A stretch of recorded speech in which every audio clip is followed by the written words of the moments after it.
Halo dan selamat datang di tutorial seputar Adobe. Namaku Agas dan kali ini aku akan memberikan kalian basic tutorial Adobe Premiere Pro. Adobe Premiere Pro adalah software editing untuk membuat rangkaian gambar, video, ataupun audio. Adobe Premiere Pro cukup berbeda dengan software editing lain yang sering kita jumpai seperti CapCut. Namun, software ini lebih ke arah professional editing. Film terkenal seperti Deadpool juga diedit menggunakan Adobe Premiere Pro. Di video kali ini, aku akan memberikan kalian dasar-dasar dari penggunaan Adobe Premiere versi 2023. Oke, sekarang kita akan membuka software Adobe Premiere Pro.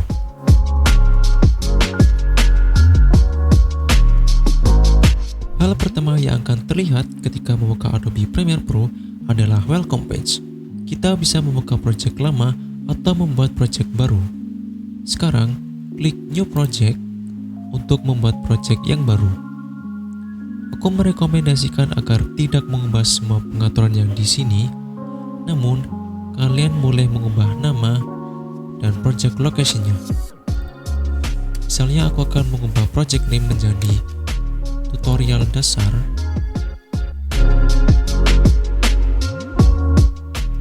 dan mengubah project location-nya.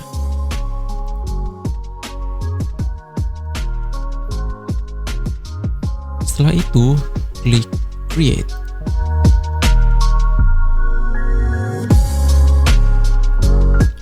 Selanjutnya, kita akan membuat sequence baru. Silakan klik file, new, sequence. Sequence bisa kuibaratkan sebagai kanvas ataupun wadah untuk merangkai video kita. Premiere Pro memiliki banyak preset sequence.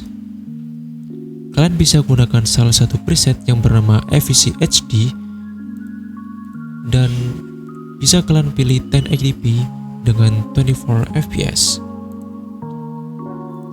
Bila kalian klik settings, kalian bisa atur fps ataupun kalian juga bisa atur frame size dengan mengubah ke custom terlebih dahulu. Silakan atur sesuai dengan resolusi atau fps video kalian. Lalu klik OK. Yang kalian lihat sekarang disebut sebagai workspace, yaitu ruang kerja editing kita. Ini adalah tampilan awal kita ketika pertama kali mengedit di Adobe Premiere Pro. Di dalam workspace, kita akan melihat 4 kolom. Yang pertama adalah timeline, yaitu tempat kita mengedit. Timeline akan ditampilkan pada kolom ini yang disebut program. Program akan menampilkan video hasil editan kita. Lalu kolom selanjutnya adalah project, yaitu tempat untuk mengimport file, video, ataupun audio, dan elemen-elemen lainnya. Di atas project, ada kolom source, yaitu tempat untuk menampilkan video mendahan yang kita buka dari kolom project. Intinya, program akan menunjukkan video hasil editan dari timeline dan source akan menunjukkan video mendahan dari project. Selanjutnya, kita akan memulai untuk mengedit. Klik file, lalu klik import. Silakan kalian pilih video ataupun audio yang akan kalian edit. Misalnya, aku akan pilih beberapa video dan salah satu audio.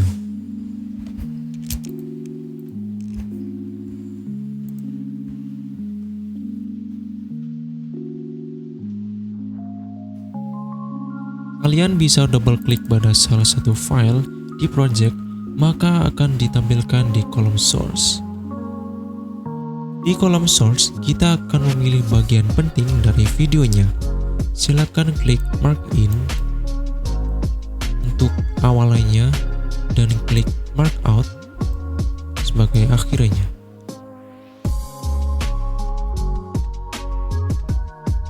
Setelah itu, syarat ke timeline. Nah, jika muncul seperti ini, maka kalian klik keep existing settings. Di timeline akan terlihat kotak kecil. Kotak itu adalah video ataupun audio kita. Kita bisa zoom timeline-nya dengan meng-scrollnya seperti ini. Garis vertikal berwarna biru menunjukkan di mana kita berada dalam videonya. Tombol arah pada keyboard bisa digunakan untuk menggeser garis birunya sebesar 1 frame. Tombol space digunakan untuk memulai atau mempause videonya. Untuk memotong video pada timeline, kalian bisa seret pinggir kotak kecilnya, ataupun kalian bisa klik salah satu tool bernama Razor Tool dengan mengklik C atau langsung mengkliknya di sini.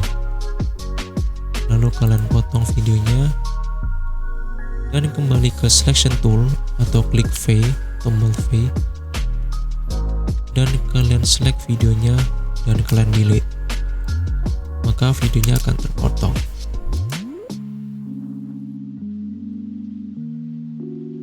Selanjutnya, aku akan menambahkan video lain dengan cara yang sama seperti sebelumnya.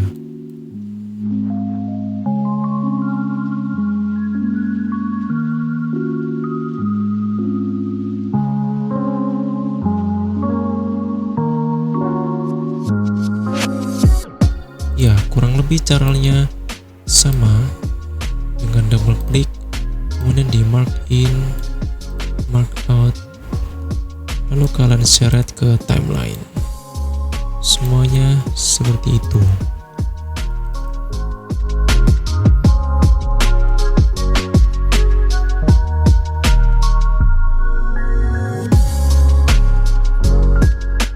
Nah, oke.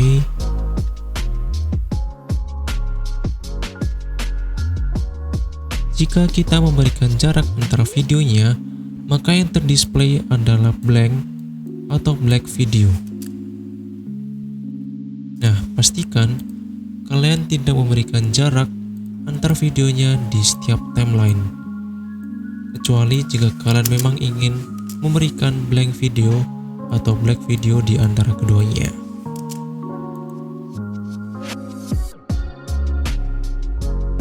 Tidak hanya mengedit video dan audio, Premiere Pro juga bisa menambahkan teks atau title pada video kita. Pertama, tentukan di mana teksnya ingin muncul. Misalnya, aku ingin dia muncul di sini, lalu klik Type Tool atau klik T di sini, dan letakkan di panel program dan ketikkan teks yang kalian inginkan. Misalnya, aku akan merubahnya menjadi Auto Vibes. Nah, untuk merubah atau men-style teksnya, kalian bisa klik Window dan klik Essential Graphics. Di sini kalian dapat mengubah font, ukuran, warna, dan lainnya. Misalnya aku ingin merubah scale-nya atau mengubah ukurannya di sini. Jika kita tambah menjadi 150, maka dia akan menjadi lebih besar. Jika kita merubahnya menjadi 50, maka dia akan menjadi kecil. Misalnya aku akan merubahnya menjadi 120. Jika kita ingin merubah fontnya, klik di sini. Silakan kalian bebas menggunakan font yang kalian inginkan. Misalnya akan menggunakan font bebas new. Lalu klik OK atau klik Enter. Jika kalian ingin mengubah warna, klik di Appearance and Fill. Di sini kalian dapat mengubah warnanya sesuai dengan yang kalian inginkan. Pastikan untuk select teksnya terlebih dahulu sebelum kalian merubah style atau settingannya. Jika kalian ingin merubah posisi yang presisi, maka kalian pergi ke Align and Transform. Atau kalian juga bisa gunakan Selection Tool atau klik tombol V untuk bisa membesar dan merubah posisinya. Namun, aku lebih suka menggunakan Align and Transform karena dia lebih presisi dan akurat. Ya, inilah teks yang telah kita buat. Kita juga bisa menambahkan transisi antara dua video. Caranya, klik Effects di panel Project, lalu klik Video Transitions. Default dari Adobe Premiere Pro punya cukup banyak transisi. Misalnya, aku akan menggunakan transisi ini.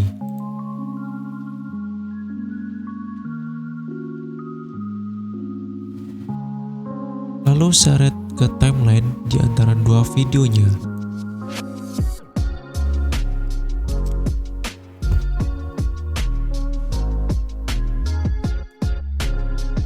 Kalian juga bisa tambahkan transisi lain dengan cara yang sama.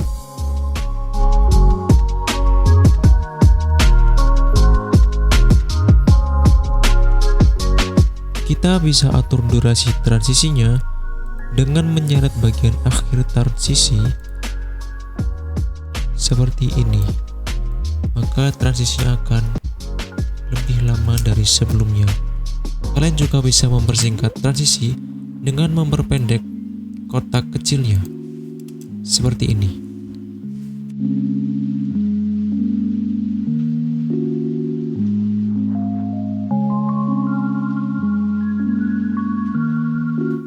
Transisi bernama Cross Dissolve.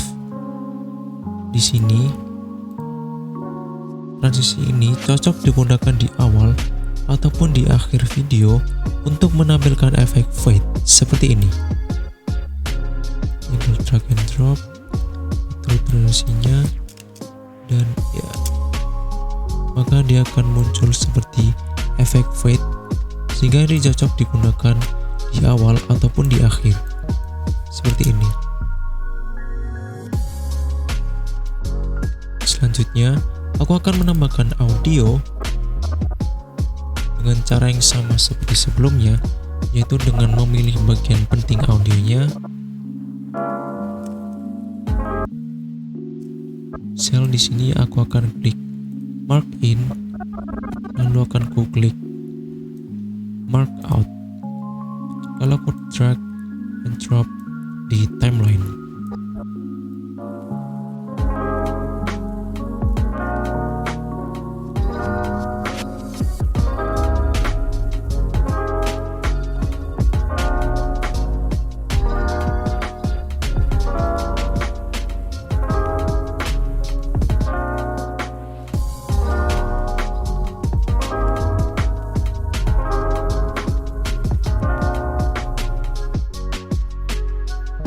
Ya, kurang lebih seperti itu video yang telah kita buat.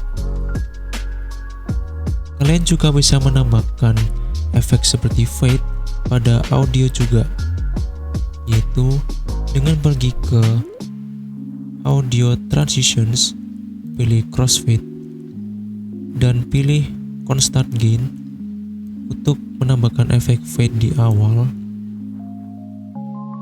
Setelah itu, silakan kalian potong bagian akhir audionya dan klik exponential fade dan letakkan di akhir audio. Maka kalian akan mendengarkan seperti efek fade pada audio tersebut. Begitupun juga yang di awal.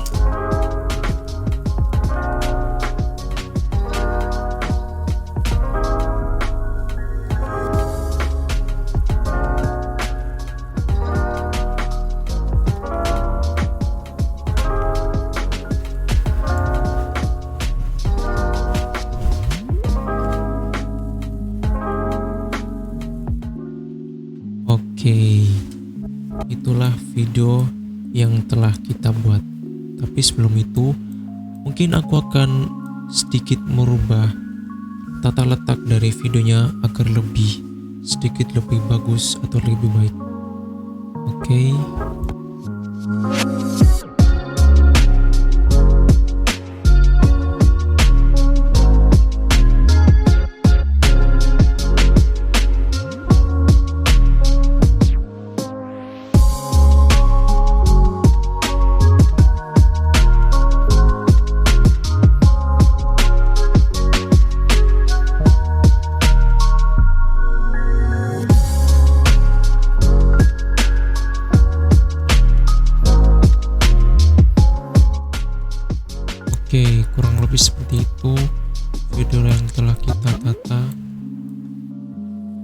Kalian juga bisa mengatur video, tata letak video sesuai dengan yang kalian inginkan.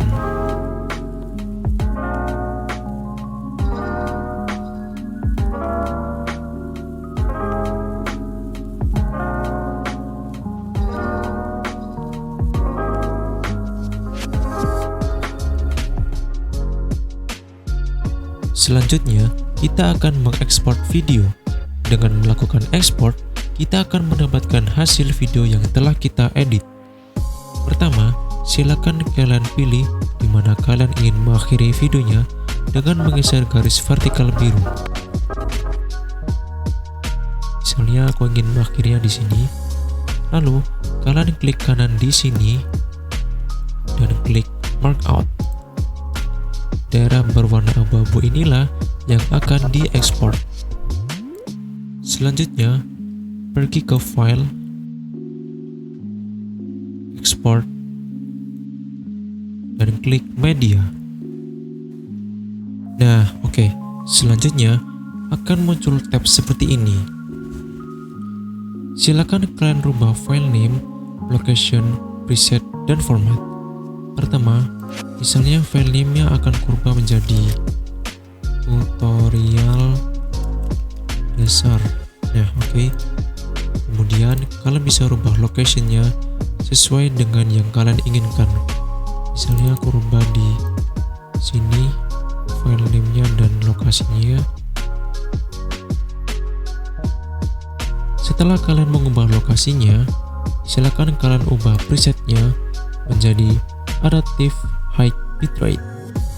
Aku sarankan untuk mengubahnya menjadi ini aja karena biar lebih gampang, atau kalian juga bisa merubah menjadi ini jika kalian mau, tapi kalau aku sarankan kalian ubah menjadi adaptive high bitrate. Selanjutnya kalian ubah format menjadi H.264. Setelah itu klik export dan tunggu untuk beberapa menit.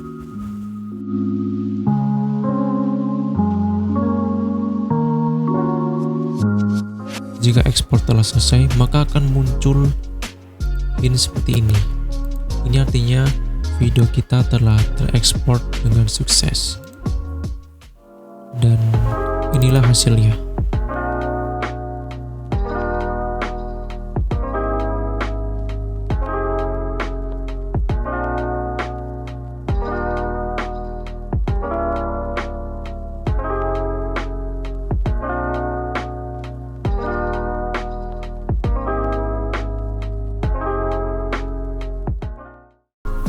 Oke, itu semua adalah dasar dari penggunaan Adobe Premiere Pro.